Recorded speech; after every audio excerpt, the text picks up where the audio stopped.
Ya, Bismillahirrahmanirrahim. Assalamualaikum warahmatullahi wabarakatuh.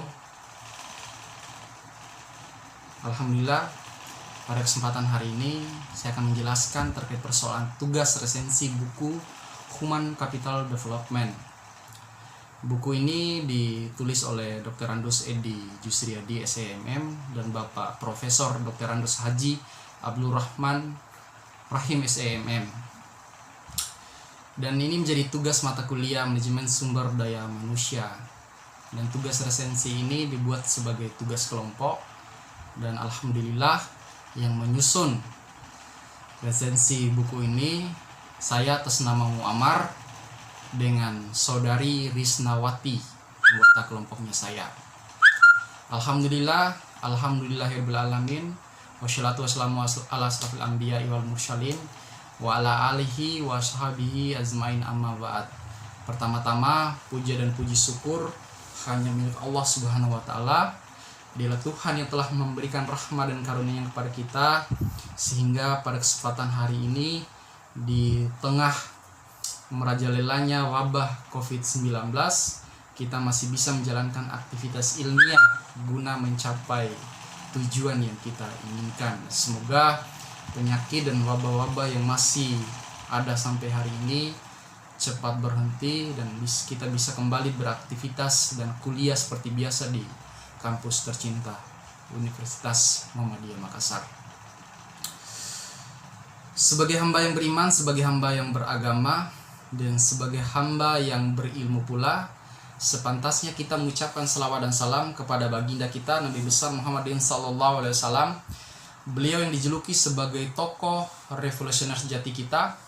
Beliau yang telah menyelamatkan kita dari tebing-tebing kehancuran menuju puncak kejayaan. Semoga orang yang mengikuti beliau ditempatkan di sisi Allah Subhanahu wa taala. Amin. Amin ya rabbal alamin. Sebelum saya menjelaskan terkait persoalan resensi buku ini, sebelumnya saya mohon maaf yang sebesar-besarnya. Memang pada dasarnya, pada pengetahuan saya pribadi, orang yang membuat resensi itu adalah orang yang mempunyai hak yang bisa menerbitkan sebuah buku, sebuah karya ilmiah seseorang, karena dia yang mencoba menilai, karena dia yang mencoba melihat, menyimak setiap apa yang menjadi hasil karya seseorang. Dan pada kesempatan hari ini kami sebagai seorang mahasiswa diizinkan oleh Bapak Edi untuk meresensi buku beliau yang berjudul Human Capital Development. Maka daripada itu saya mohon maaf yang pertama ini, karena persoalan dalam sebuah resensi itu harus betul-betul kita paham, betul-betul kita memahami buku tersebut. Memang saya pribadi belum membaca secara keseluruhan daripada buku ini, karena memang ada batasan waktu yang memang betul-betul tidak bisa saya lakukan semaksimal mungkin. Tapi beberapa tugas ini coba saya jalankan dan coba saya sampaikan kepada Bapak langsung, untuk mungkin sama-sama kita bedah terlebih dahulu supaya beberapa mahasiswa itu bisa memahami daripada hasil karya Bapak Edi. Oke. Saya akan lanjut untuk menjelaskan daripada buku ini supaya durasinya juga tidak terlalu lama. Dan terima kasih sebelumnya. Saya hanya menjelaskan setengah, dan saudari atau teman kelompok saya yang akan menjelaskan sebagian daripada resensi buku ini. Dan tugas ini kami buat lewat daripada PowerPoint. Coba betul-betul kami simak, yang betul-betul kami baca meskipun tidak semua. Dan pada hari ini saya akan coba jelaskan dari pendahuluan buku ini. Human Capital Development dalam konteks mikro ditandai terjadinya pergeseran tipe masyarakat dari masyarakat industrialis yang berbasis tangible resource menuju masyarakat yang berpengetahuan, yang berbasis ilmu pengetahuan. Teknologi informasi dalam era industri 4.0 yang mengharuskan kita untuk meningkatkan sumber daya manusia guna bisa bersaing dalam ranah global, sehingga eksistensi sumber daya manusia dalam suatu organisasi tidak lagi dipandang sebagai faktor produksi semata, tidak menjadi human capital atau aset organisasi yang bersifat jangka panjang. Dalam era globalisasi sekarang yang memang harus betul-betul bagaimana sumber daya yang kita miliki itu bukan hanya sekedar hal-hal yang sifatnya biasa. Sumber daya manusia itu tidak hadir dengan sendirinya, tapi dia harus diasah dan dikembangkan lewat daripada perguruan tinggi swasta maupun negeri. Memang harus betul-betul tenaga pengajar yang ada dalam kampus perguruan tinggi swasta dan negeri itu harus betul-betul memberikan, mensuplai pengetahuannya supaya para orang yang dididik bisa memahami daripada poin-poin yang ada dalam penjelasannya, sehingga persaingan dalam ranah global sekarang bisa bersaing dan bisa berkembang dalam industri 4.0 ini. Harus betul-betul nalar berpikir dan pengetahuan itu harus sangat luar biasa untuk kita kembangkan. Terus yang kedua, definisi singkat human capital development. Coba saya gambarkan secara singkat di sini. Human capital development pada prinsipnya menjadi bagian dari manajemen sumber daya manusia, karena dia berbicara terkait persoalan SDM, bagaimana potensi yang ada dalam diri kita. Hanya saja pengelolaan dan pengembangan kemampuan manusia sebagai sumber daya lebih berfokus pada peningkatan pengetahuan dan keterampilan yang dapat mendukung pengembangan organisasi atau perusahaan. Karena memang dalam suatu perusahaan atau organisasi yang kita jalankan itu lewat daripada keterampilan dan sumber daya manusia yang kita miliki. Maka daripada itu lebih difokuskan dalam penjelasan human capital development, bagaimana proses perkembangan ilmu pengetahuan, potensi yang ada dalam diri kita bisa ditingkatkan lebih baik. Terus yang selanjutnya, gambaran umum tentang human capital development. Aset terbesar yang dimiliki oleh suatu negara adalah pendidikan. Karena memang kontribusi pendidikan formal dan pendidikan non formal dalam mendukung pengembangan intelektual kapital telah banyak dibuktikan baik secara teoritik ataupun empiris. Demikian pula kajian tentang kontribusi intelektual dalam mendukung perilaku kerja dan kinerja sumber daya manusia. Hal yang baru dalam pembahasan buku ini adalah pendidikan nilai al-Islam dan kemuhammadiyaan yang secara teoritik dan empirik sangat signifikan dalam mendukung pengembangan intelektual kapital dan perilaku kerja guna menunjang kerja tridharma dosen perguruan tinggi Muhammadiyah di Sulawesi Selatan. Dalam artian bagaimana proses pengembangan dan proses suplai pengetahuan yang dilakukan oleh dosen yang ada di Universitas Muhammadiyah itu sudah sangat luar biasa memberikan pengetahuan, dedikasi terhadap mahasiswa, itu sudah sangat luar biasa. Dan ada 3 poin yang menjadi kinerja tridharma dosen. Yang pertama, pendidikan dan pengajaran. Yang kedua, penelitian dan publikasi ilmiah.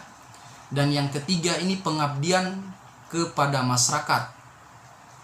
Di sini sebelum saya akhiri, ada dalam halaman 8 dan 9 yang dijelaskan dalam buku ini, kinerja dan tridharma dosen itu mungkin entah saya yang tidak terlalu teliti dalam membaca, ataukah sebaliknya ada kekurangan yang dilakukan oleh penulis sehingga belum menjelaskan daripada poin ketiga, pengabdian kepada masyarakat dan kegiatan penunjang.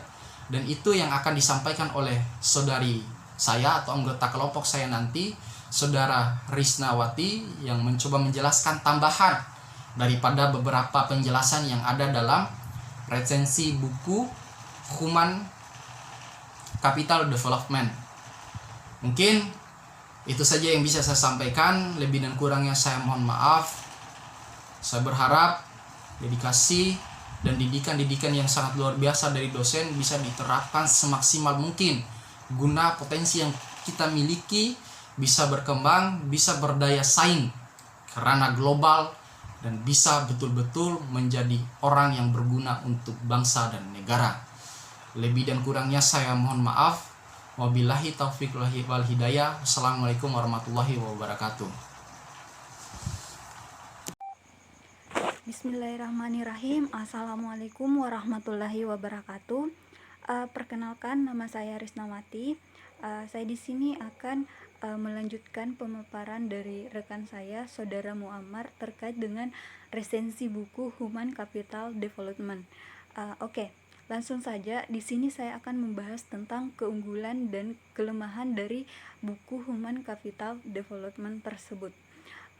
Human Capital Development sangat signifikan untuk menunjang dan meningkatkan ilmu dan semangat daya saing dalam suatu organisasi atau perusahaan, karena dalam meningkatkan performance harus membutuhkan suplai pengetahuan seperti yang dijelaskan dalam buku Human Capital Development tersebut.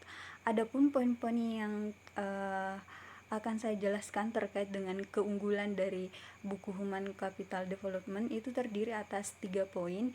Yang pertama itu adalah buku ini sangat berguna untuk tenaga pengajar. Sebenarnya buku ini tidak berguna untuk tenaga pengajar saja, tetapi buku ini juga sangat berguna untuk mahasiswa maupun orang-orang yang ingin mempelajari lebih dalam terkait dengan manajemen sumber daya manusia. Oke, yang kedua, meningkatkan nalar berpikir untuk bersaing. Buku ini adalah buku di mana di dalamnya itu terdapat teori yang menyertakan contoh dan aplikasi. Contoh riset juga dapat kita temukan dalam buku Human Capital Development ini. Jadi selain kita bisa memperoleh ilmunya, kita juga bisa mengambil beberapa contoh dari buku atau isi dari buku Human Capital Development tersebut. Terus yang ketiga, membentuk performance dan komitmen. Jika kita sudah memahami isi dari buku tersebut, otomatis kita sudah paham apa itu Human Capital Development, terus apa tujuannya Human Capital Development. Dari pemahaman kita ini akan membentuk kinerja kita yang ke arah yang lebih baik, sehingga performance dan komitmen kita itu akan terbentuk lebih baik dari sebelumnya. Oke, itu adalah keunggulan dari buku Human Capital Development. Terus ada keunggulan, otomatis ada kelemahan. Sekarang kita akan bahas mengenai kelemahan dari buku Human Capital Development. Yang pertama, di sini kurangi bahasa Inggris dan bahasa ilmiah. Di dalam buku Human Capital Development itu terdapat banyak istilah-istilah asing dan bahasa-bahasa ilmiah, di mana kalau orang awam yang membacanya, dia akan menjadi agak bingung. Jadi untuk ini merupakan salah satu kelemahan jika yang membaca buku tersebut adalah orang awam dalam dunia manajemen sumber daya manusia. Terus yang kedua, seperti disinggung oleh rekan saya sebelumnya terkait dengan Tridharma dosen, di poin kedua untuk kelemahan buku Human Capital Development tersebut ada penjelasan dalam halaman 108 sampai dengan 109 terkait dengan Tridharma dosen yang kurang satu poin, yaitu poin ketiga, belum dijelaskan sama sekali. Jadi pada halaman tersebut di sini di Tridharma dosen itu ada 3 poin. Poin 1 dan 2 itu ada penjelasan, akan tetapi di poin ketiga itu tidak dijelaskan sama sekali. Jadi itu adalah kelemahan dari buku Human Capital Development yang sempat kami resensi. Oke. Untuk kesimpulan dan saran terkait dengan resensi buku Human Capital Development. Yang pertama, untuk kesimpulannya dulu. Kesimpulan dari resensi kami yaitu buku Human Capital Development itu merupakan buku yang menarik untuk dibaca, karena terdapat banyak ilmu yang bisa kita peroleh, dan buku tersebut memberikan suplai pengetahuan untuk tenaga pengajar maupun yang diajar untuk bersaing dalam suatu organisasi atau perusahaan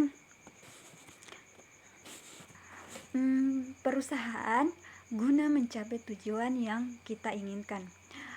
Adapun beberapa poin yang terkait poin inti dari kesimpulan resensi buku tersebut, itu yang pertama, meningkatkan performance dalam menjalankan tugas. Terus yang kedua itu membentuk karakter disiplin lewat sumber daya manusia yang kita miliki. Itu tadi adalah kesimpulan dari resensi buku Human Capital Development. Terus untuk saran dari terkait dengan buku Human Capital Development ini, yang pertama itu sebagai seorang manusia yang pernah membuat salah dan hilaf, maka tidak ada sisi kesempurnaan abadi yang bisa dimiliki oleh manusia. Begitu juga penulisan buku Human Capital Development pasti mempunyai kekurangan. Jadi tidak ada sesuatu di dunia ini yang sempurna kecuali yang Maha Pencipta. Begitupun dengan buku Human Capital Development.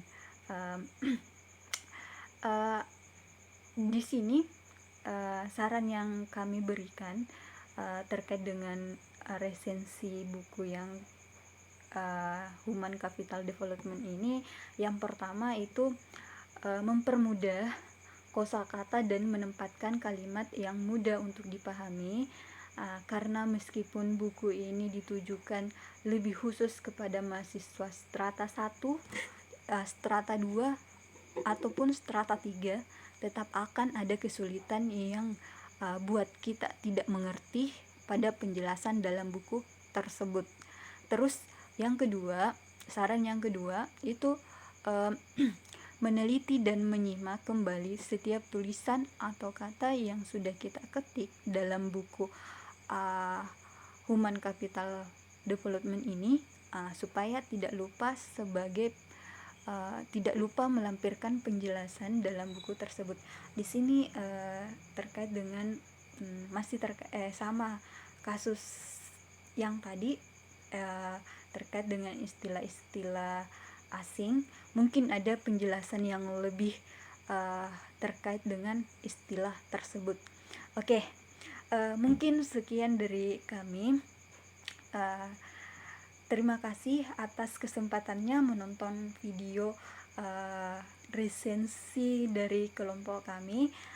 Sekian, wassalamualaikum warahmatullahi wabarakatuh.